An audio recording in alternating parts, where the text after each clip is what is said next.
महत्त्वाच्या बातमीने सुरुवात करूया। महिला आरक्षण विधेयकावर लोकसभेत चर्चा झाली आणि यावेळी राष्ट्रवादी काँग्रेसच्या खासदार सुप्रिया सुळे यांनी विधेयकाला पाठिंबा दिला। विधेयकावर भूमिका मांडताना सुप्रिया सुळेंनी चंद्रकांत पाटील आणि अब्दुल सत्तारांनी केलेल्या विधानाचा उल्लेख करत भाजपवर हल्ला चढवला। विधेयक आणण्याच्या इच्छाशक्तीबद्दल बोलायचं नसून संसदेत जे गंभीर मुद्दे आहेत त्यावर देखील चर्चा व्हावी असं मत सुप्रिया सुळेंनी व्यक्त केलं। गृहमंत्री अमित शहा यांनी आज एका वक्तव्याला दुरुस्त करताना महिलांच्या भल्याचा विचार भाऊ का करू शकत नाही असं वक्तव्य केलं। त्यांनी म्हटलं ते खरंच आहे, पण बहिणीचा कल्याण करणारे भाऊ प्रत्येक घरात नसतात, प्रत्येकाचं नशीब इतकं चांगलं नसतं म्हणत त्यांनी अजित पवारांवर निशाणा साधला। Maharashtra today, the state which I come from sir, वहाँ मराठा आरक्षण, धनगर आरक्षण, लिंगायत आरक्षण और मुस्लिम आरक्षण, ये चारों आरक्षण जैसे महिला आरक्षण का मामला बहुत ही अच्छा है, मैं तहे दिल से उसका स्वागत करती हूँ। उसी तरह come to the bill, please. Yeah, I'm just making up. This is just an introduction about आरक्षण. This I'm not asking for this आरक्षण. I'm only saying कि मराठा, धनगर, लिंगायत और मुस्लिम आरक्षण का भी हमारे यहाँ बहुत बड़ा चल रहा है आज, तो उसके लिए भी अगर the government is open, we are very happy to debate it. The BJP had a head who was the head of the BJP in Maharashtra. He told me personally on record on television that Supriya Sule, घर जाओ, खाना बनाओ, देश कोई और चला लेगा, हम लोग चलाएंगे. This is what the BJP's mindset is. Another minister in their cabinet has used a derogatory word against me. So BJP जवाब दो, जब हमारा कुछ कह रहा है तो इंडिया खराब है। आपके मंत्री पर्सनल कमेंट्स करते हैं personally on elected women member. I didn't even react. It was not even worth reacting. So I did not say or raise it. But since he brought it up, I just wanted to square it. कि आप करें तो ठीक और हम करें तो गलती. That will. The rule has to be same for everybody. Sir, the Honorable Amit Shah ji, when he corrected one of his speakers, he was very graceful and he said, why can't men? भाई भी कर सकता है। जी सही बात है, हर घर में ऐसे भाई नहीं होते जो बहन का सब अच्छा कल्याण देखते हैं, but that is very kind of him to say that. हर की तकदीर इतनी अच्छी नहीं होती। नारी शक्ती वंदन विधेयकावर संसदेत चर्चा झाली आहे। सोनिया गांधींनी कमी वेळात आपलं म्हणणं मांडलं। अगदी थोडक्यात त्यांनी महिला आरक्षणावर आपली भूमिका जी ती मांडली आणि यावेळी त्यांनी महिला आरक्षणाचं समर्थन करतानाच महिलांना आरक्षण देताना आरक्षणात आरक्षण देण्याची मागणी केली। तर हे विधेयक मंजूर झाल्यास राजीव गांधी यांचं स्वप्न पूर्ण होणार असल्याचे त्यांनी म्हटलंय। तर सोनिया गांधी यांचं भाषण झाल्यानंतर भाजपचे खासदार निशिकांत दुबे यांनी आपलं म्हणणं मांडलं। निशिकांत दुबे उभे राहताच काँग्रेस खासदारांनी गोंधळ घातला। महिला खासदारांनी सोनिया गांधी यांच्या प्रश्नावर उत्तर द्यावं अशी मागणी यावेळी काँग्रेस खासदारांनी केली। तर या विधेयकाचं क्रेडिट काँग्रेस घेऊ इच्छित नाही, पण हे क्रेडिट फक्त काँग्रेसचंच असल्याचं भाजप खासदार निशिकांत दुबेंनी म्हटलंय। स्थानीय निकायों में स्त्री की भागीदारी तय करने वाला संविधान संशोधन मेरे जीवन साथी राजीव गांधी जी ही लाए थे। उन्होंने लाए थे जो राज्यसभा में 7 वोटों से गिर गया था। बाद में प्रधानमंत्री पीवी नरसिम्हा राव जी के नेतृत्व में कांग्रेस सरकार ने ही उसे पारित कराया। आज उसी का नतीजा है कि देश भर के स्थानीय निकायों के जरिए हमारे पास 15 लाख चुनी हुई महिला नेता है। राजीव गांधी जी का सपना अभी तक आधा ही पूरा हुआ है। इस बिल के पारित होने के साथ ही वह पूरा होगा। अध्यक्ष महोदय, कांग्रेस पार्टी इस बिल का समर्थन करती है। इस महिला रिजर्वेशन को लॉलीपॉप बनाते रहे, घुमाते रहे, वही भारतीय जनता पार्टी करे। हमारे प्रधानमंत्री जी हैं जो कहते हैं कि जिसकी मैं शुरुआत करता हूं उसका अंत भी करता हूं। जो 26 पार्टियों का एक जो घमंडिया गठबंधन बनाया है सर, इंडी अलायंस, उसके सारे नेताओं का मैं भाषण पढ़ रहा था। आज सोनिया जी जब बोल रही थी तो मुझे लग रहा था कि वो राजनीति से ऊपर उठकर बोलेंगे, क्योंकि वो अपोजिशन की आवाज थी। मैं उनका सम्मान करता हूं सर। इस महिला रिजर्वेशन के लिए जिन महिलाओं ने पार्लियामेंट के अंदर और पार्लियामेंट के बाहर सबसे ज्यादा आवाज उठाई वो बंगाल की गीता मुखर्जी थी और भारतीय जनता पार्टी की सुषमा स्वराज थी। ये दोनों यदि नहीं रहती तो आज ये दिन भी देखने को नहीं मिलता था इन दो महिलाओं का। लेकिन सोनिया जी ने अपने पूरे भाषण में न गीता मुखर्जी का जिक्र किया न सुषमा स्वराज का जिक्र किया। यह किस तरह की राजनीति है? अपना क्रेडिट लेना चाहती हैं कि हमारा बिल है। ये बिल आपका नहीं है, आप जो बिल लेकर आए वो गलत बिल है। और यदि इसके लिए किसी ने आंदोलन किया तो वो गीता मुखर्जी है, वो सुषमा स्वराज है।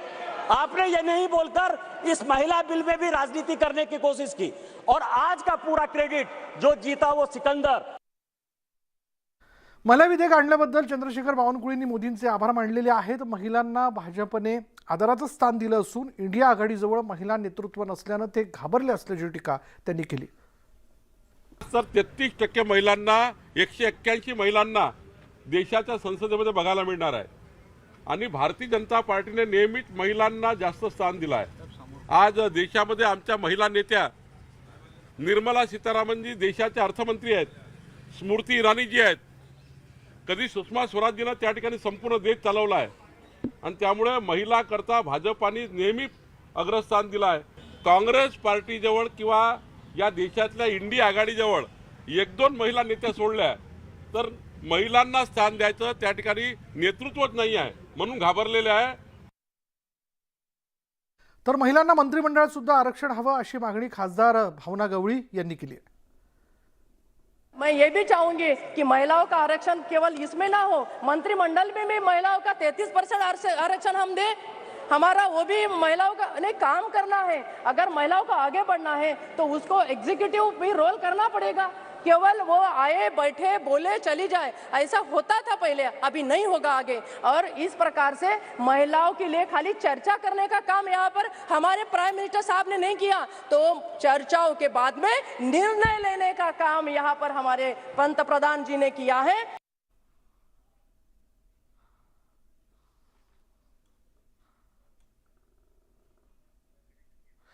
नवी दिल्लीतल्या नव्या संसद भवनात राष्ट्रवादीचे अध्यक्ष शरद पवार आणि प्रफुल्ल पटेल यांच्यात चर्चा झाली। इतर खासदारांसोबत दोघे एकाच जेवणाच्या टेबलावरही पाहायला मिळाले। हे चित्र बघून जेवणाच्या टेबलवर काही राजकारण शिजलं का अशी चर्चा रंगली। नवी दिल्लीत मंगळवारी संसदेच्या नव्या इमारतीमध्ये पहिल्या दिवसाचं कामकाज चाललं आणि त्यानिमित्ताने देशभरातील खासदार एकत्रित आले होते। याचवेळी अवघ्या काहीच महिन्यांपूर्वी वेगळे झालेल्या अजित पवार गटाचे खासदार प्रफुल्ल पटेल यांनी शरद पवारांची भेट घेतली आणि त्यांच्यासोबतचा एक फोटोही शेअर केला। एवढंच नाही तर जेवणाच्या टेबलवर काही खासदार एकत्रित बसले। यामध्ये प्रफुल्ल पटेल हे शरद पवारांच्या शेजारीच बसलेले दिसतात। वरवर दिसतंय की राष्ट्रवादीमध्ये पडलेली फूट, पण ही फूट खरोखरच आहे का की राजकीय सोयीसाठी केलेली ही मिलीभगत आहे? राज्यातल्या लोकांना आणि कार्यकर्त्यांना आता असा प्रश्न पडला।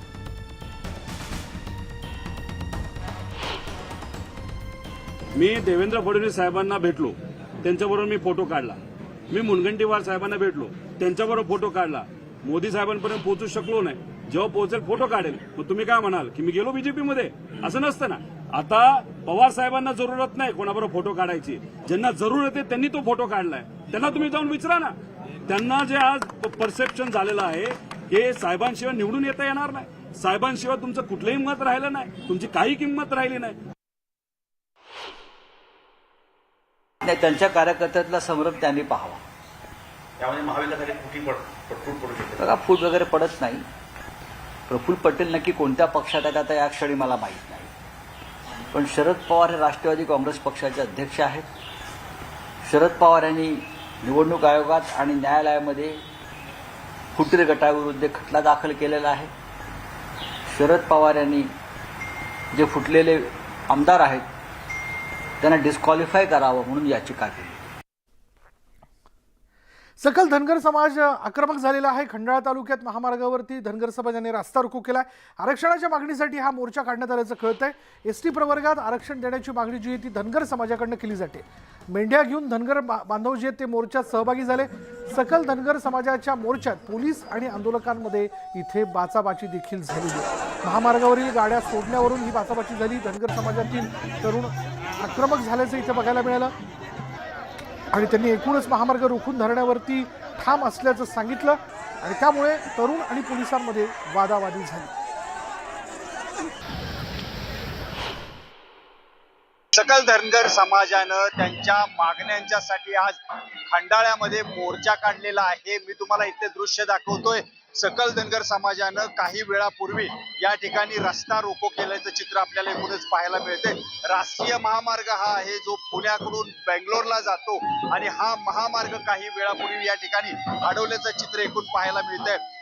एसटी प्रवर्गामध्ये आरक्षण मिळावं अशी मागणी या धनगर समाजाची आहे आणि याच करता त्या धनगर समाजानं आज हा मोर्चा काढलेला आहे. काही वेळापूर्वी हा मोर्चा निघाल्यानंतर आता महामार्ग रोखल्याचं चित्र सुद्धा एकूणच पाहायला मिळतं. यामुळे या ठिकाणची सर्व वाहतूक जी आहे ती थांबवण्यात आलेली आहे. धनगर समाजानं मेंढरांसहित हा मोर्चा काढल्याचं चित्र पाहायला मिळतं. तसंच गजी नृत्य करत, हलगीचा निनाद करत आमच्या मागण्या मान्य करा असं सरकारकडं आवाहन सुद्धा धनगर समाज करताना आपल्याला एकूणच पाहायला मिळतोय. कॅमेरामॅन राम पवार, मी सचिन जाधव, न्यूज 18 लोकमत, खंडाळा, सातारा. आरक्षणासाठी सकल धनगर समाज आक्रमक झालेला आहे. दरम्यान आरक्षणाच्या मुद्द्यावरून राज्यात चांगलेच राजकारण तापलंय. धनगर आरक्षणाचा मुद्दा कोणी पेटवला असा सवाल वडेट्टीवार यांनी उपस्थित केला. तर भाजप आरक्षणावरून राजकारण करत असल्याचा आरोप रोहित पवारांनी केलाय. दिल्लीत आरक्षणासंदर्भात कोणीही बोलत नसल्याचंही पवारांनी म्हटलंय. तर धनगर समाजाच्या समस्या पत्र लिहून पाठवल्या असल्याचं बावनकुळेंनी म्हटलंय.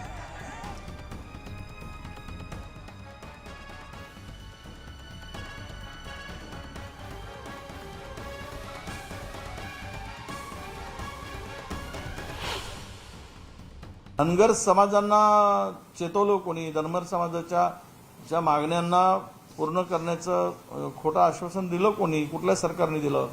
खरं तर हे आंदोलन पेटवण्यापेक्षा ज्या लोकांनी तुम्हाला या स्टेजवर आणून ठेवलं आहे, तुमची फसगत केली आहे, त्यांना रस्त्यावर फिरू देऊ नका, त्यांना गावबंदी करा.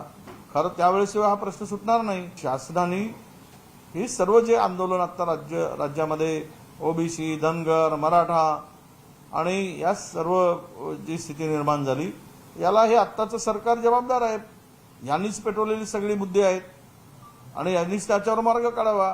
भाजपच्या बाबतीत बोलायचं झालं तर आरक्षणाच्या बाबतीत नेहमी त्यांनी फक्त राजकारणच केलेलं आहे. धनगर आरक्षणाचा विषय सुद्धा केंद्रामध्ये अडकलेला आहे. तुम्ही जर तुम्हाला ट्रिपल इंजिन सरकार म्हणता आणि केंद्रात तुमचं मोठं इंजिन असेल तर काही वर्षांपूर्वी तुम्ही ईडब्ल्यूएस कोटा जो आणला, जो 50% पुढे 10% होता, तो तुम्ही घटना दुरुस्ती करून आणला. तर तसाच मराठा आरक्षणासाठी सुद्धा इतर समाजाला अन्याय न होता 50% पुढे तुम्ही ईडब्ल्यूएस कोटा जसा आणला तसा देऊन टाका ना. तसंच तुम्ही धनगर आरक्षणाचा विषय सुद्धा सोडवू शकता. धनगर समाजाच्या समस्या माझ्याकडे नवनाथ पडळकर आणि श्री वडकुते यांनी आणल्यावर मी धनगर समाजांनी ज्या समस्या मांडल्या त्या समस्या सरकारकडे पाठवल्या आहे. एवढाच त्या पत्राचा अर्थ आहे. कुणीतरी त्या पत्राचा वेगळा अर्थ काढून त्या ठिकाणी वातावरण तयार करण्याचा प्रयत्न करताय. पुढे बघा, सकल धनगर समाजाच्या मोर्चात पोलीस आणि आंदोलकांमध्ये बाचाबाची झाल्याचं आपण बघितलं. महामार्गावरील गाड्या सोडण्यावरही बाचाबाची झाली. धनगर समाजातील तरुण या ठिकाणी आक्रमक होऊन महामार्ग रोखून धरण्यावरती ठाम असल्याचं या ठिकाणी बघायला मिळालं. त्याचबरोबर आता मराठा आरक्षणासाठी दिल्लीमध्ये बैठक सुरू आहे. आरक्षणासाठी आता जोरदार तयारी केली जाते. मराठा आरक्षणाच्या मागणीसाठी खासदार हेमंत पाटील यांनी सर्वपक्षीय बैठक बोलावली आहे. खासदार हेमंत पाटील यांच्याकडून सर्व खासदारांच्या बैठकीचं आमंत्रण जे आहे ते पाठवण्यात आले. संध्याकाळी 7 वाजता दिल्लीच्या महाराष्ट्र सदनात बैठक जी आहे ती पार पडणार आहे. पंतप्रधान नरेंद्र मोदी यांना भेटून या आरक्षणासंदर्भात भूमिका मांडण्यासंदर्भात या बैठकीत चर्चा केली जाईल. आज सर्व खासदारांना मी वैयक्तिक काही लोकांना फोन केलेले आहेत, काही लोकांना फोन करत आहे आणि सर्वांनी यावं आणि या प्रश्नावर आज चर्चा व्हावी आणि सरकारकडे हा प्रश्न मांडला गेला पाहिजे आणि या प्रश्नाचा जो तिढा निर्माण झाला आहे त्या सोडवण्यासाठी सर्व खासदारांनी मदत करावी यासाठी बैठक बोलवण्यात आली. या संदर्भामध्ये आज जी बैठक होणार आहे या बैठकामध्ये सर्वानुमते सर्वजण एक दिशा ठरवतील आणि ती दिशा घेऊन सर्वांनी आम्ही पुढे जायचं. महत्त्वाचा विषय म्हणजे आरक्षण मराठा समाजाला मिळालं पाहिजे आणि गावगावामध्ये जे आंदोलन होत आहे हे आंदोलन थांबलं पाहिजे, यासाठी ही बैठक बोलवण्यात आलेली आहे. आरक्षणाच्या मागणीसाठी बीड जिल्ह्यात मराठा समाज आक्रमक झालेला आहे. गेवराई तालुक्यातील आजी माजी आमदार आणि लोकप्रतिनिधींच्या घरावर मोर्चा काढत घेराव घालण्यात आला. यात मोठ्या संख्येनं मराठा बांधव सहभागी झाले. भाजप आमदार लक्ष्मण पवार यांच्या घराबाहेर आंदोलक जमले आणि यावेळी आंदोलकांनी जोरदार घोषणाबाजी केली. दिलेल्या वेळेत आरक्षणाचा प्रश्न मार्गी लावण्यासाठी सरकारने प्रयत्न करावे, अन्यथा मराठा समाजाच्या तीव्र संतापाला सामोरं जावं लागेल, असा इशारा आंदोलकांनी लोकप्रतिनिधींना दिला आहे. मराठा समाजाला आरक्षण न दिल्यास मतदानावर बहिष्कार टाकण्याचा इशाराही देण्यात आला.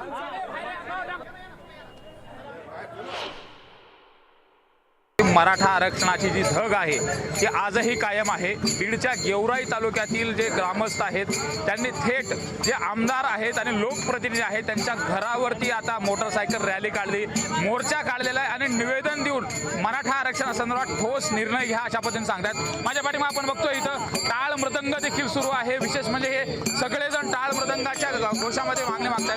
काय नेमकी मागणी आहे, काय तुमचं म्हणणं आहे? मराठ्याला आरक्षण भेटणं हेच आमची मागणी आहे. आमचं हक्काचं आरक्षण आहे आणि आम्हाला ते भेटलंच पाहिजे हीच आमची विनंती आहे. आपण पाहतोय हे सगळे सहभागी तर झालेले आहेत, पण इतरही लोक मोठ्या प्रमाणात सहभागी झालेले आहेत. आणि विशेष म्हणजे जे आमदार आहेत या ठिकाणचे भाजपचे आमदार लक्ष्मण पवार यांच्या घरावरती आज हे सगळेजण आलेले आहेत. आपण त्यांनाच विचारणार आहोत नेमकं तुमचं काय म्हणणं आहे, काय सांगाल, आज काय कुठली मागणी घेऊन आलात आणि स्वरूप काय होतं तुमचं? आज मनोज पाटील जरांगे यांच्या माध्यमातून जो राज्यात लढा उभारला आहे आणि जी लढाई सुरू आहे हे 30-40 दिवसाचा जे वेळ दिला आहे आणि त्या वेळेत कुठेतरी मराठा समाजाचा जी पेटलेला आहे तो कुठं थंडावू नये म्हणून त्यासाठी आम्ही समस्त गेवराई तालुक्यात नेमकं काय केलं तुम्ही, कुठं कुठं भेट दिली? आज गेवराई तालुक्यातील सकल मराठा समाजाने माजी आमदार बदामराव पंडित आणि अमरसिंह पंडित आणि विद्यमान आमदार लक्ष्मण अण्णा पवार यांच्या घरावर येऊन आम्ही त्यांना सवाल विचारला आहे की तुम्ही लोकप्रतिनिधी या नात्याने मराठा आरक्षणासाठी तुमची भूमिका स्पष्ट करावी. कॅमेरा प्रकाश जाधव सोबत सुरेश जाधव, न्यूज 18 लोकमत, बीड. जालन्यात मराठा आरक्षणाच्या मागणीसाठी भव्य ट्रॅक्टर मोर्चा काढण्यात आला आणि यात तब्बल 500 ट्रॅक्टर सहभागी झालेत. भोकरदन तालुक्यातील केदारखेडा ते भोकरदन तहसील कार्यालयापर्यंत हा मोर्चा काढण्यात आला. केदारखेडा या ठिकाणी मराठा बांधवांचं साखळी उपोषण सुरू आहे आणि या आंदोलनाला पाठिंबा म्हणून काढण्यात आलेल्या मोर्चात मराठा बांधव मोठ्या संख्येनं सहभागी झाले.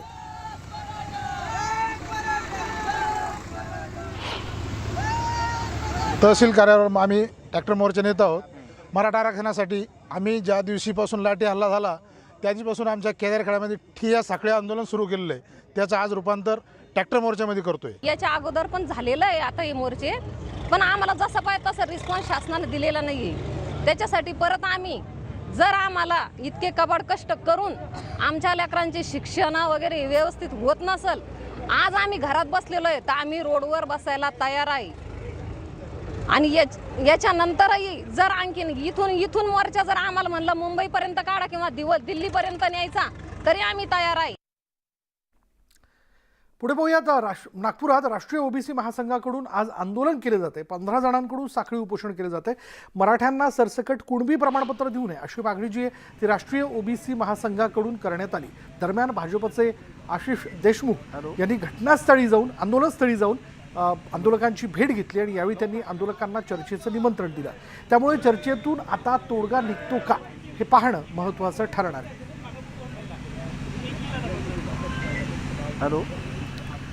नागपुरात राष्ट्रीय ओबीसी महासंघाकडून आज आंदोलन केलं जात आहे. 15 जणांकडून साखळी उपोषण केलं जात आहे. मराठ्यांना सरसकट कुणबी प्रमाणपत्र देऊ नये अशी मागणी जी आहे ती राष्ट्रीय ओबीसी महासंघाकडून करण्यात आली आहे. कुणबी ओबीसी कृती समिती आणि राष्ट्रीय ओबीसी महासंघात फूट पडल्यानंतर राष्ट्रीय ओबीसी महासंघाने आंदोलन सुरूच ठेवण्याचा निर्धार केला आहे. या पार्श्वभूमीवर संविधान चौकात ओबीसी महासंघाकडून साखळी उपोषण केले जाते. राज्य सरकार लेखी आश्वासन देईपर्यंत आंदोलन सुरूच ठेवण्याचा निर्धार करण्यात आला. मराठ्यांना सरसकट कुणबी प्रमाणपत्र न देण्याच्या मागणीला घेऊन नागपूरच्या संविधान चौकात सुरू असलेल्या आंदोलनामध्ये फूट पडल्यानंतर आज पुन्हा एकदा हे आंदोलन राष्ट्रीय ओबीसी महासंघाकडून सुरू करण्यात आलेलं आहे. आणि या आंदोलनाला आता राजकीय पक्षाचा पुन्हा एकदा पाठिंबा मिळतो. आपण पाहतोय की व्यासपीठावर काँग्रेसचे प्रवक्ते अतुल लोंढे आणि भाजपकडून जे आहेत आशिष देशमुख या स्थळी दाखल झालेले आहेत. त्यांच्याशी थेट बोलूया. आशिष भाऊ, काय प्रस्ताव घेऊन तुम्ही इथे आलेले आहात? काय चर्चा या आंदोलकांशी केली जाणार? प्रस्ताव असा नाही, पण अतिशय चांगलं आणि प्रखर असं आंदोलन मागील 11 दिवसापासून चालू आहे. परवाच्या दिवशी विराट असा लाखोंच्या ओबीसी बांधवांचा मोर्चा देखील आपण नागपुरात पाहिला, चंद्रपुरात पाहिला, महाराष्ट्राच्या विविध ठिकाणावर पाहिला. अशा याच्यामध्ये सरकार आणि विशेष करून उपमुख्यमंत्री देवेंद्रजी फडणवीस देखील या आंदोलन ठिकाणी आले आणि त्यांनी जाहीररित्या सांगितलं की ओबीसीमध्ये आम्ही कोणीही वाटेकरू तयार होऊ देणार नाही. तरी देखील आंदोलन करताना माझी विनंती आहे की आपल्याशी सरकार बोलण्यास तयार आहे. मुख्यमंत्री असतील, उपमुख्यमंत्री असतील, यांच्या समवेत बसून अजून ज्या काही मागण्या असतील त्या आपण मान्य करण्याच्या दृष्टीने पुढाकार घ्यावा. आम्ही देखील बैठकीसाठी तयार आहे. तर ज्या पद्धतीने उपमुख्यमंत्र्यांनी चर्चेचं निमंत्रण दिलं होतं, ते निमंत्रण अजून प्रत्यक्षात आलेलं नाही आणि या आंदोलनात फूट पाडण्याचं काम भाजपने केलं असाही आरोप तुमच्याकडून केला जातो. मला या व्यासपीठावरून कुठलंही राजकारण करायचं नाही. जर खरंच सरकारची इमानदारी असेल तर विरोधी पक्ष सोबत आहे, 100% आम्ही सोबत आहोत. आमची मागणी एवढीच आहे, 50%ची तुम्ही मर्यादा काढली तर हे आरक्षण प्रश्न संपून जाईल. सगळ्या समाजाला जे प्रतिनिधित्व मिळायला पाहिजे ते प्रतिनिधित्व मिळेल. विरोधी पक्ष सोबत आहे. विशेष अधिवेशन संसदेचं सुरू आहे. 50%ची मर्यादा काढावी जर खरी इमानदारी असेल तर. व्हिडिओ जर्नलिस्ट प्रशांत मेहता, उदय तिमांडे, न्यूज 18 लोकमत, नागपूर. आणि यानंतर इथे वेळ झाली का ब्रेकची. ब्रेक घेऊयात. पहा फक्त न्यूज 18 लोकमत.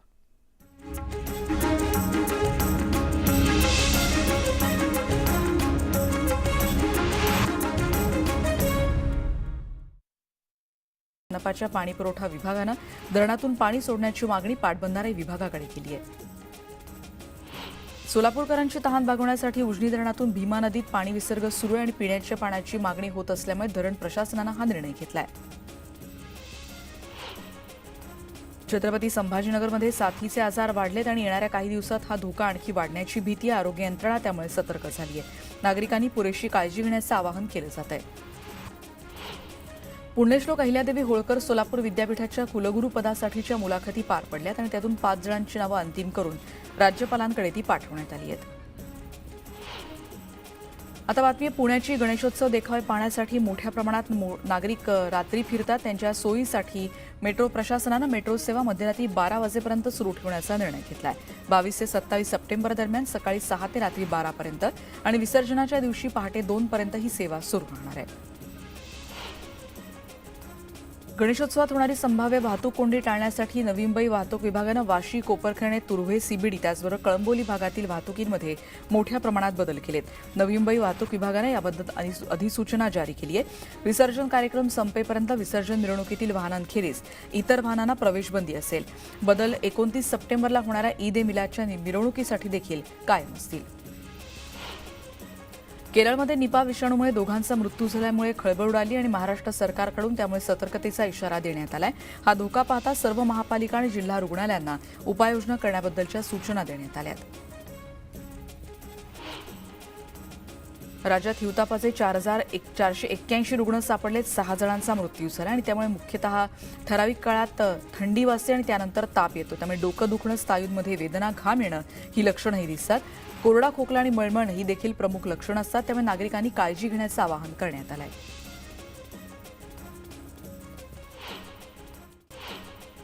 नागपूरमधली बातमी आहे. राष्ट्रीय ओबीसी महासंघाकडून आजपासून आंदोलन केलं जात आहे. 15 जणांकडून हे साखळी उपोषण सुरू झालंय. मराठ्यांना सरसकट कुणबी प्रमाणपत्र देऊ नये अशी मागणी राष्ट्रीय ओबीसी महासंघानं केली आहे. कुणबी ओबीसी कृती समिती आणि राष्ट्रीय ओबीसी महासंघात फूट पडल्यानंतर राष्ट्रीय ओबीसी महासंघानं आंदोलन सुरूच ठेवण्याचा निर्धार केलाय. खर्च टाळण्यासाठी कंत्राटी नोकर भरती करणाऱ्या सरकारनं शासन आपल्या दारी कार्यक्रमावरचा खर्च टाळावा आणि भरती करावी असा टोला रोहित पवार यांनी लगावलाय. कंत्राटी नोकर भरती विरोधात राष्ट्रवादीकडून पुण्याच्या फुलेवाड्यात लाक्षणिक उपोषण सुरू आहे. कानाखाली लगावण्याची भाषा करणारे सभेतून बाहेर जाऊ शकणार नाहीत असा इशारा प्रकाश आवाडे यांनी राजू शेट्टींना दिलाय. उसाला 400 रुपये दुसरा हप्ता दिला नाही तर शेतकरी कारखानदारांच्या कानाखाली वाजवायलाही मागेपुढे पाहणार नाही अशी टीका राजू शेट्टींनी केली होती.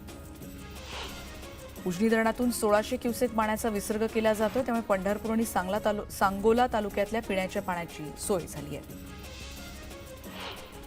बातमी नागपूरची प्रसिद्ध अंबाझरी तलावाचं पाणी हिरवं झाल्याचा धक्कादायक प्रकार उघड झालाय, कारण तलावावर पाण्यावर तेलाप्रमाणे हिरवा तवंग दिसून येतो. MIDC मधून येणारं केमिकल यामुळे मध्ये मिसळलं जातं अशी शक्यता वर्तवली जाते. विरोधी पक्षनेते विजय वडेट्टीवार यांनी दुष्काळाच्या मुद्द्यावर सत्ताधाऱ्यांचं लक्ष वेधून घेतलंय. राज्यात पावसानं पाठ फिरवली आहे, त्यामुळे स्थिती वाईट असल्यामुळे शेतकऱ्यांना तात्काळ नुकसान भरपाई द्यावी अशी मागणी त्यांनी केली आहे. शेतकऱ्यांच्या बांधावर जाऊन अहवाल घेतला पाहिजे आणि तात्काळ मदत कशी करता येईल यावर विचार झाला पाहिजे असं वडेट्टीवार म्हणालेत. कोकणातील गणेशोत्सवासाठी मराठवाडा विभागातील 917 बस रवाना करण्यात आलेत, पण यामुळे मराठवाड्यातल्या प्रवाशांचे अतोनात हाल होत आहेत. छत्रपती संभाजीनगरमधून सर्वाधिक 200 बस कोकणात पाठवण्यात आल्यात. बसचा तुटवडा असल्यामुळे खासगी बस चालकांकडून प्रवाशांची लूट होते.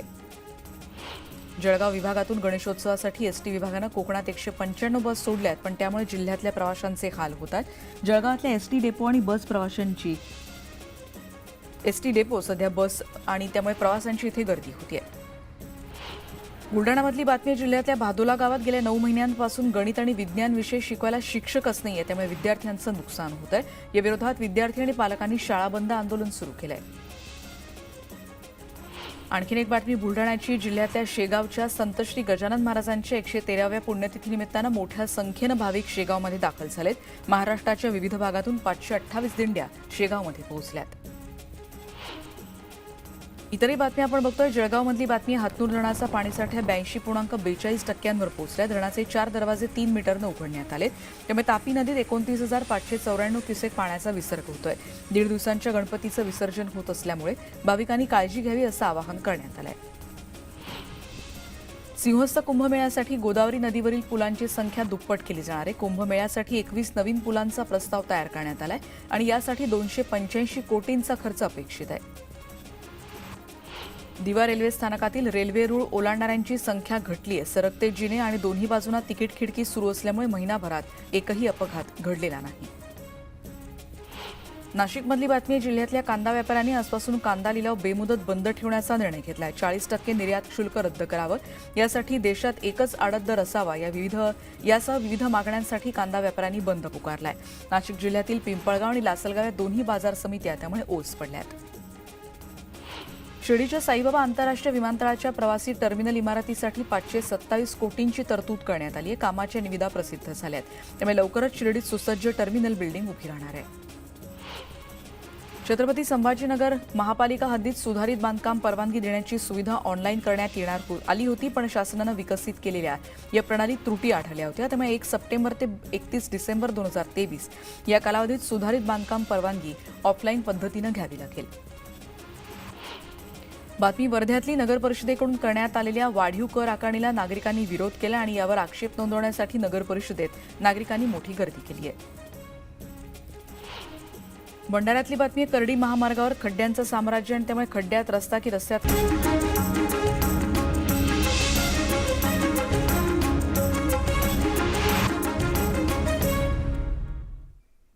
आता ब्रेकनंतर बघूया बातमी अशी की ओबीसींचं आरक्षण कायम ठेवावं, ओबीसींच्या वाट्यात मराठा समाज येऊ नये असं माजी खासदार दत्ता मेघे यांनी परखड मत व्यक्त केलंय. नवा वाद उफाळण्याची शक्यता असल्याचं वक्तव्य देखील त्यांनी केलंय.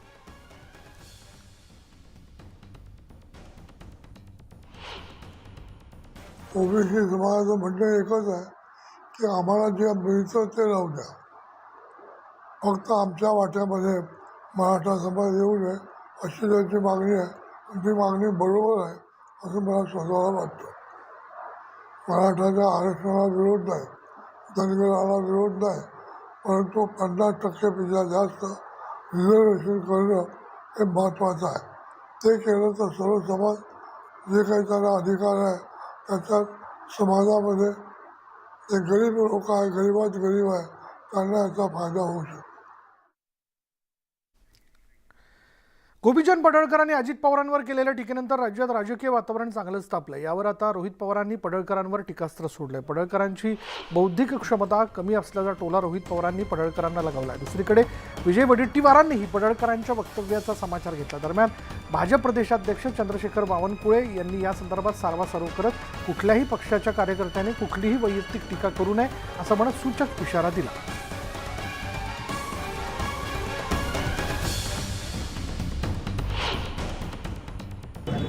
बौद्धिक क्षमता त्या व्यक्तीची जर आपण बघितली, म्हणजे मी पडळकरांबद्दल बोलतो, चॉकलेट बॉयबद्दल, त्यांना राजकारण सोडलं तर काही जमत नाही. जेव्हा त्यांचं सरकार नसतं त्यावेळेस घसा कोरडा पडूस तर ते तिथं आंदोलनामध्ये बोलतात, आणि जेव्हा त्यांची सत्ता येते तेव्हा ते शांत बसतात.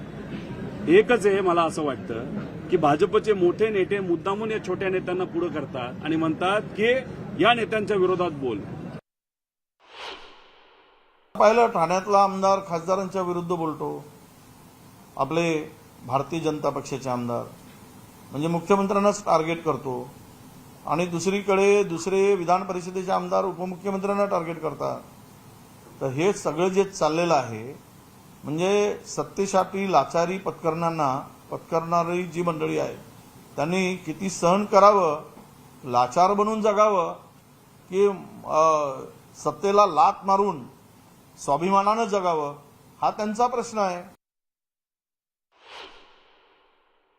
गोपीचंद पडळकरांनी काय म्हटलं मी बघितलं नाही, ट्विट बघितलं नाही, पण शेवटी पक्ष हा मोठा असतो. पक्षामध्ये समाजाच्या ज्या काही मागण्या आहेत त्या पक्षाच्या लेवलला आणि सरकारकडून सोडवाव्या लागतात. त्यामुळं धनगर समाजाचा व्यक्ती कुणाही समाजाचा असू शकतो, समाजाचा असणे काही वेगळं नाही आहे, समाज प्रत्येकाला असतो, पण सर्वात महत्त्वाचा देश आणि पक्ष असतो, आणि त्यामुळं मला वाटतं ते ट्विट मला बघावं लागेल. सरकारी कर्मचारी भरती टाळून त्या जागी कंत्राटी भरती करण्याचं धोरण सरकारने अवलंबलं आहे. जी काही सरकारी भरती होते त्यातही प्रचंड प्रमाणात गैरप्रकार होत असून परीक्षा फीच्या माध्यमातून विद्यार्थ्यांना लुबाडलं जात असल्याचा आरोप राष्ट्रवादीकडून करण्यात आला. या कंत्राटी भरतीचा निषेध नोंदवण्यासाठी आमदार रोहित पवारांच्या नेतृत्वात लाक्षणिक उपोषण करण्यात येत आहे.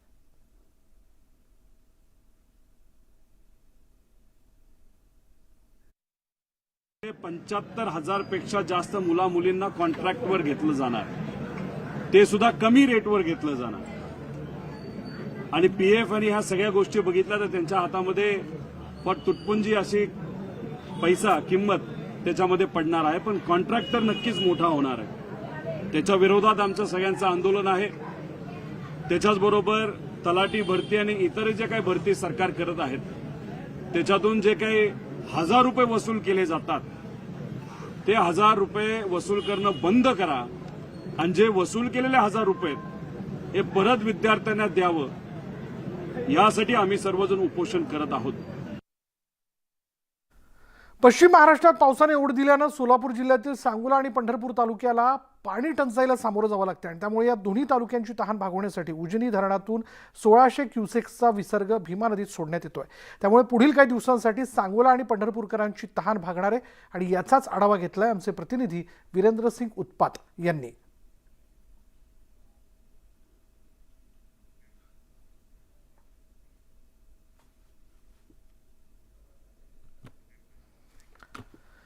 तर जळगावच्या भुसावळमधील हातनूर धरणाचा पाणीसाठा 82.42% येऊन पोहोचला आहे. त्यामुळे धरणाचे 4 दरवाजे 3 मीटरनं उघडण्यात आले असून तापी नदीपात्रात 29,554 क्युसेक्स वेगानं विसर्ग सुरू आहे.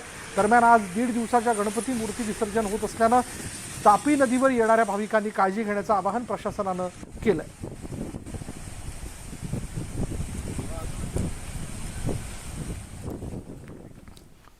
तर नागपूरमधील प्रसिद्ध अंबाझरी तलावाचं पाणी अचानक हिरवं झालं. तलावातील पाण्यावर तेलाप्रमाणे हिरवा तवंग आला, आणि त्यामुळे तलावातील माशांच्या मृत्यूचं धक्कादायक वास्तव समोर आलंय. MIDC-मधील केमिकलयुक्त पाणी तलावात मिसळण्याची शक्यता सध्या वर्तवली जाते, आणि हा हिरवा रंग नक्की कसला, जलपर्णी किंवा शेवाळाचा की रसायनांचा, याची तपासणी करण्याची मागणी जी आहे ती केली जाते.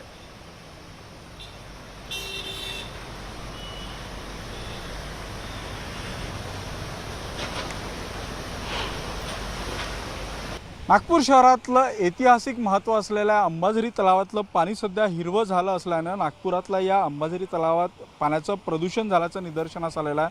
खरं तर नागपूरमधलं पर्यटन क्षेत्र म्हणून देखील या अंबाझरी तलावाला ओळखलं जातं. मात्र अतिशय धक्कादायक एक विदारक अशी स्थिती या अंबाझरी तलावात झालेली आहे. एकतर एका बाजूनं या अंबाझरी तलावामध्ये शेवाळ आणि जलपर्णी मोठ्या प्रमाणात वाढलेली आहे, त्यात गेल्या काही दिवसांपासून मृत माशांचा खच देखील या तलावांच्या काठी पडलेला पाहायला मिळतो आणि आता तर हे पाणी हिरवं झालेलं आहे आणि या पाण्याची दुर्गंधी जी आहे ती सर्वत्र पसरलेली आहे. सोबतच तेलाची काई देखील या पाण्यावर जमा व्हायला लागलेली आहे. खरं तर या तलावाच्या जलस्रोतांचा विचार केला तर काही MIDC मधून येणारे नाले देखील या जलस्रोत म्हणून या अंबाझरी तलावाचे पाहिले जातात. त्यामुळं अंबाझरी तलावामध्ये MIDCतलं प्रदूषित पाणी येत आहे का किंवा जलपर्णी आणि या शेवाळांमुळं हे पाणी हिरवं झालेलं आहे का या बाबतीत जे आहे ते आता तपास केला जातो आहे. गेल्या काही दिवसांअगोदरच नागपूर महानगरपालिकेनं या तलावातली जलपर्णी काढली होती आणि अजूनही मोठ्या प्रमाणात ही जलपर्णी आहे.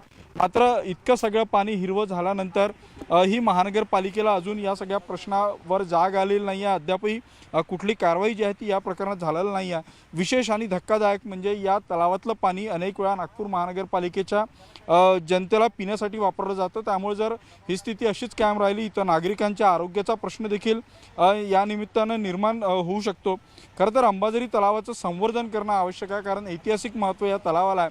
मात्र तसं न करता या तलावातलं पाणी जर प्रदूषित होत असेल तर नेमकं याला जबाबदार कोण? कारण एका बाजूने ऐतिहासिक महत्त्व तर आहे, शिवाय नागपूर शहरातला पर्यटन क्षेत्र म्हणून देखील या अंबाझरी तलावाकडे पाहिलं जातं. त्यामुळे आता प्रशासनानं या सगळ्या बाबींची गंभीर दखल घेणं गरजेचं आहे. व्हिडिओ जर्नलिस्ट प्रशांत मोहितेसह उदय तिमांडे, न्यूज 18 लोकमत, नागपूर. गणेशोत्सव काळात कोल्हापुरात प्रसिद्ध नृत्यांगना गौतमी पाटील हिच्या कार्यक्रमाला पोलिसांकडून आणि जिल्हाधिकारी कार्यालयाच्या मनोरंजन विभागाकडून परवानगी नाकारण्यात आली असल्याची माहिती पोलीस अधीक्षक महेंद्र पंडित यांनी दिली आहे. गणेशोत्सव काळात मोठ्या प्रमाणात जिल्ह्यात कार्यक्रम असतात आणि यावेळी पोलिसांवर मोठा ताण असतो.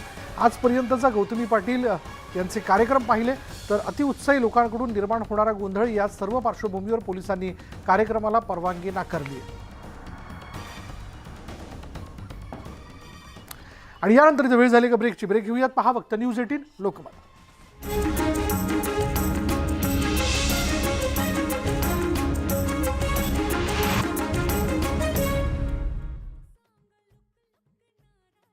या नागरिकांना त्याचा त्रास होतो आणि लवकरात लवकर रस्त्याची डागडुजी करण्याची मागणी होती. बातमी नंदुरबारमधली 5 दिवसांपासून शासकीय बार्ज नादुरुस्त असल्यामुळे 13 गावच्या ग्रामस्थांना बोटीतून धोकादायक प्रवास करावा लागतोय. दडगावातील सावऱ्या दिगरचा पूल गेल्या 15 वर्षांपासून प्रलंबित आहे. न्यूज 18 लोकमतच्या बातमीनंतर पुलाच्या कामासाठी 48 कोटींची तरतूद करण्यात आली. बातमी वर्ध्यातली 2,79,000 शिधा उपलब्ध झाल्या. 76,000 लाभार्थ्यांना आनंदाच्या शिधाचं वाटप झालंय. येत्या 2 दिवसात ही प्रक्रिया पूर्ण होईल असं अधिकारी म्हणतात.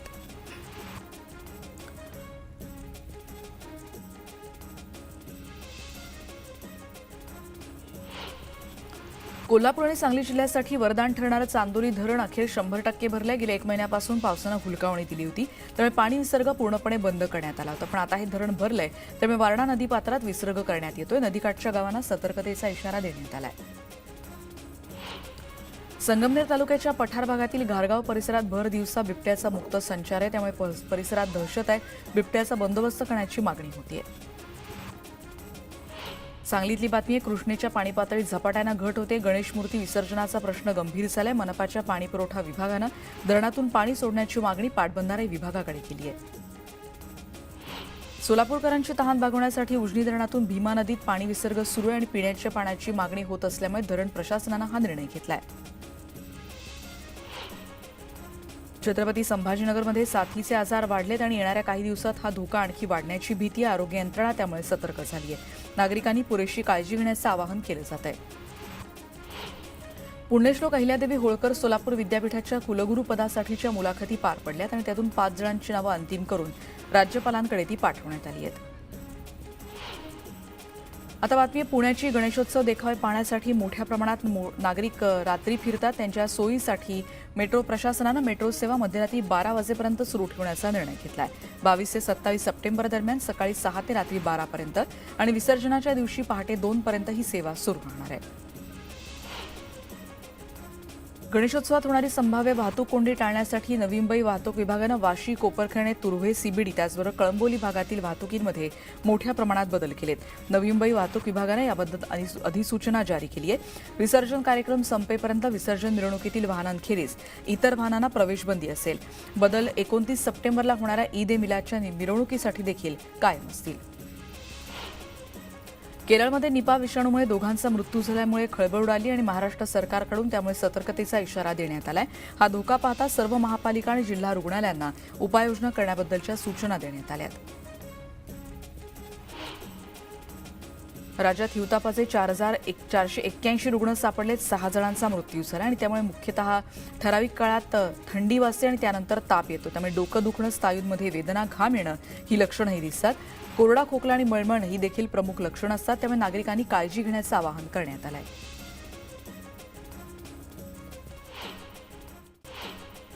नागपूरमधली बातमी. राष्ट्रीय ओबीसी महासंघाकडून आजपासून आंदोलन केलं जात आहे. 15 जणांकडून हे साखळी उपोषण सुरू झालंय.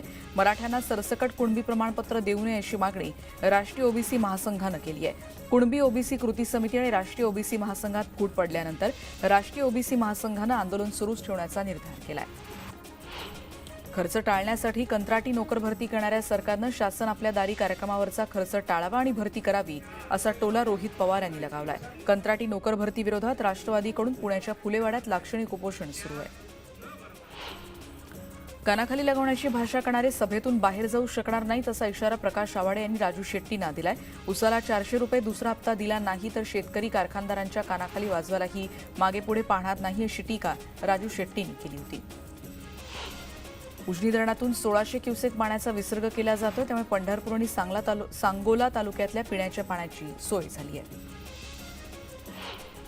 बातमी. नागपूरची प्रसिद्ध अंबाझरी तलावाचं पाणी हिरवं झाल्याचा धक्कादायक प्रकार उघड झालाय. कारण तलावावर पाण्यावर तेलाप्रमाणे हिरवा तवंग दिसून येतो. एमआयडीसीमधून येणारं केमिकल यामुळे मध्ये मिसळलं जातं अशी शक्यता वर्तवली जाते.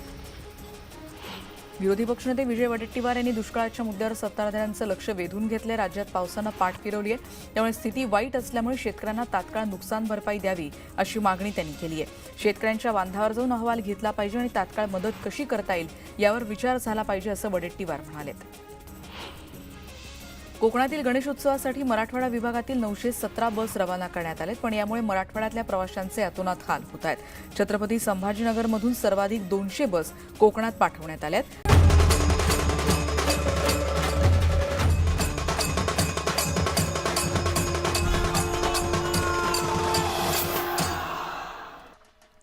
आता ब्रेकनंतर बघूया. तर मुख्यमंत्री शिंदे राज ठाकरेंच्या शिवतीर्थवर त्यांच्या बाप्पांच्या दर्शनासाठी गेले होते. राज ठाकरेंच्या घरच्या बाप्पांचं दर्शन त्यांनी घेतलेलं आहे.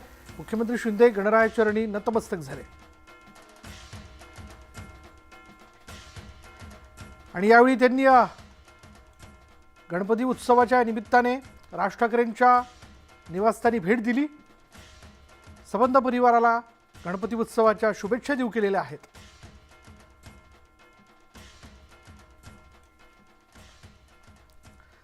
काल मोठ्या उत्साहात बाप्पांचं आगमन झाल्यानंतर आज 1.5 दिवसांच्या गणपती बाप्पाला निरोप दिला जाणार आहे. मुंबईत 1.5 दिवसाच्या गणपती बाप्पाच्या विसर्जनाची तयारी सुरू झाली आहे.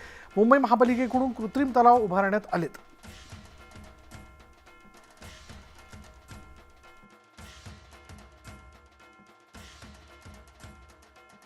आज 1.5 दिवसाच्या बाप्पाला निरोप दिला जाणार आहे आणि त्याच अनुषंगानं विसर्जनाची तयारी मुंबईत सुरू झालेली आहे. मुंबई महानगरपालिकेनं ठिकठिकाणी कृत्रिम तलावं उभी केलेली आहेत आणि याच अनुषंगाने या तलावांची तयारी जी आहे ही सुरू झालेली आहे. काल बाप्पाचं मोठ्या जल्लोषात स्वागत जे आहे हे केलेलं आहे. मात्र आज 1.5 दिवसाच्या बाप्पाला निरोप दिला जाणार आहे.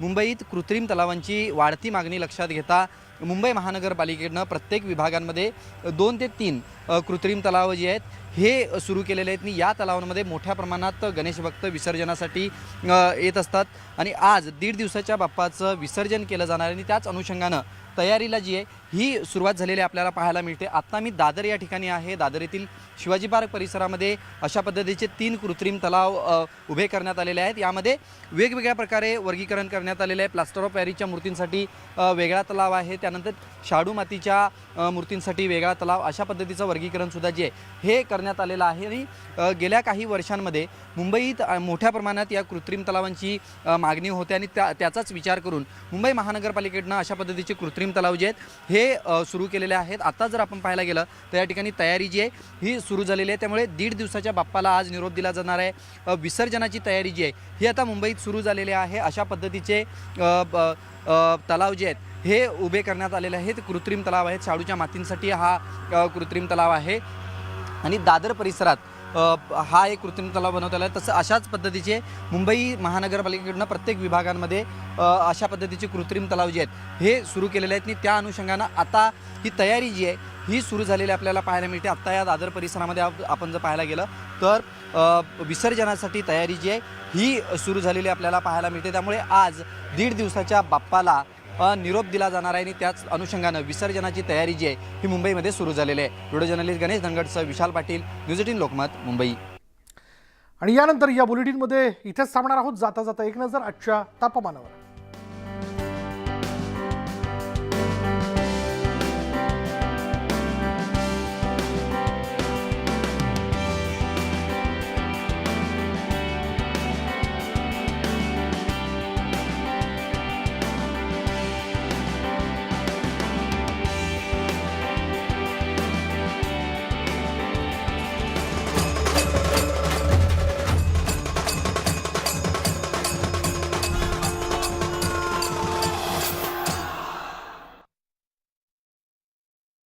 असल्यामुळे खासगी बस चालकांकडून प्रवाशांची लूट होते. जळगाव विभागातून गणेशोत्सवासाठी एसटी विभागानं कोकणात 195 बस सोडल्यात, पण त्यामुळे जिल्ह्यातल्या प्रवाशांचे हाल होत आहेत. जळगावातल्या एसटी डेपो आणि बस प्रवाशांची एसटी डेपो सध्या बस आणि त्यामुळे प्रवाशांची इथे गर्दी होतीये. बुलढाणामधली बातमी. जिल्ह्यातल्या भादोला गावात गेल्या 9 महिन्यांपासून गणित आणि विज्ञान विषय शिकवायला शिक्षकच नाहीये, त्यामुळे विद्यार्थ्यांचं नुकसान होत आहे. या विरोधात विद्यार्थी आणि पालकांनी शाळा बंद आंदोलन सुरू केलंय. आणखीन एक बातमी बुलढाण्याची. जिल्ह्यातल्या शेगावच्या संत श्री गजानन महाराजांच्या 113व्या पुण्यतिथीनिमित्तानं मोठ्या संख्येनं भाविक शेगावमध्ये दाखल झालेत. महाराष्ट्राच्या विविध भागातून 528 दिंड्या शेगावमध्ये पोहोचल्यात. इतरही बातमी आपण बघतोय. जळगावमधली बातमी. हातनूर धरणाचा पाणीसाठा 82.42% पोहोचला. धरणाचे 4 दरवाजे 3 मीटरनं उघडण्यात आले. त्यामुळे तापी नदीत 29,594 क्युसेक पाण्याचा विसर्ग होतोय. 1.5 दिवसांच्या गणपतीचं विसर्जन होत असल्यामुळे भाविकांनी काळजी घ्यावी असं आवाहन करण्यात आलंय. सिंहस्थ कुंभमेळ्यासाठी गोदावरी नदीवरील पुलांची संख्या दुप्पट केली जाणार आहे. कुंभमेळ्यासाठी 21 नवीन पुलांचा प्रस्ताव तयार करण्यात आलाय आणि यासाठी 285 कोटींचा खर्च अपेक्षित आहे. दिवा रेल्वे स्थानकातील रेल्वे रूळ ओलांडणाऱ्यांची संख्या घटली आहे. सरकते जिने आणि दोन्ही बाजूंना तिकीट खिडकी सुरू असल्यामुळे महिनाभरात एकही अपघात घडलेला नाही. नाशिकमधली बातमी. जिल्ह्यातल्या कांदा व्यापाऱ्यांनी आजपासून कांदा लिलाव बेमुदत बंद ठेवण्याचा निर्णय घेतलाय. 40% निर्यात शुल्क रद्द करावं, यासाठी देशात एकच आडत दर असावा, यासह विविध मागण्यांसाठी कांदा व्यापाऱ्यांनी बंद पुकारलाय. नाशिक जिल्ह्यातील पिंपळगाव आणि लासलगाव या दोन्ही बाजार समित्या त्यामुळे ओस पडल्यात. शिर्डीच्या साईबाबा आंतरराष्ट्रीय विमानतळाच्या प्रवासी टर्मिनल इमारतीसाठी 527 कोटींची तरतूद करण्यात आली आहे. कामाच्या निविदा प्रसिद्ध झाल्यात, त्यामुळे लवकरच शिर्डीत सुसज्ज टर्मिनल बिल्डिंग उभी राहणार आहे. छत्रपती संभाजीनगर महापालिका हद्दीत सुधारित बांधकाम परवानगी देण्याची सुविधा ऑनलाईन करण्यात येणार आली होती, पण शासनानं विकसित केलेल्या या प्रणालीत त्रुटी आढळल्या होत्या. त्यामुळे 1 सप्टेंबर ते 31 डिसेंबर 2023 या कालावधीत सुधारित बांधकाम परवानगी ऑफलाईन पद्धतीनं घ्यावी लागेल.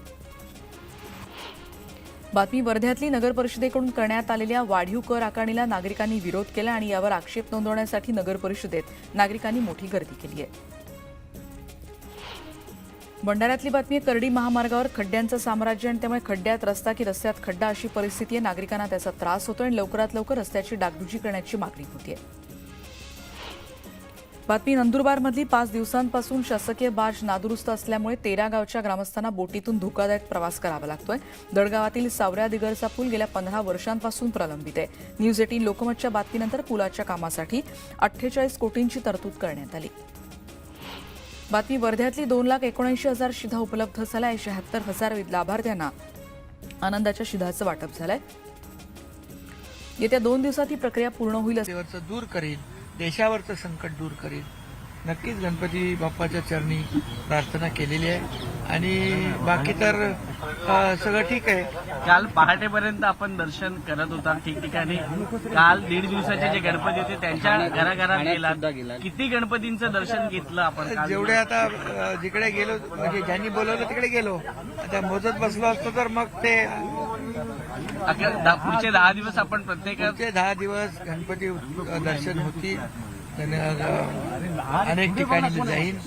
कार्यकर्ते आहेत, मंडळं आहेत, सगळ्या गणपतींना मी साहेब राज ठाकरे सण साजरे व्हायला सुरुवात झाली. दिसांचा फड रंगतो असं म्हणतात, काही राजकीय आठवणींना उजाळा मिळाला काय म्हणाले? म्हटलं खऱ्या अर्थानं आता सण साजरे व्हायला सुरुवात झाली आहे. सणावरचे सगळे निर्बंध काढून टाकलेत आम्ही.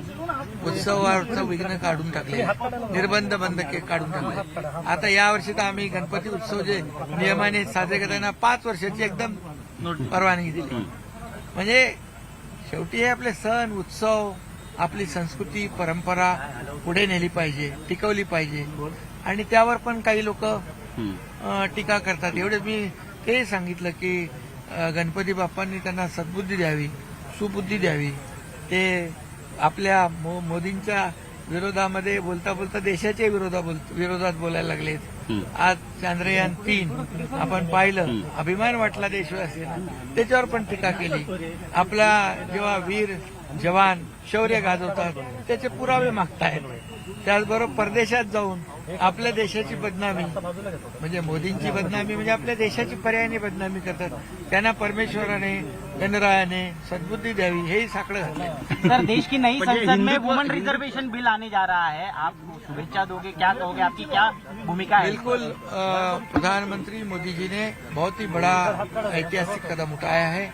ये इसके लिए वो हिम्मत लगती है और कई सालों से इसका प्रयास चल रहा था. और महिलाएं भी हर क्षेत्र में आगे है.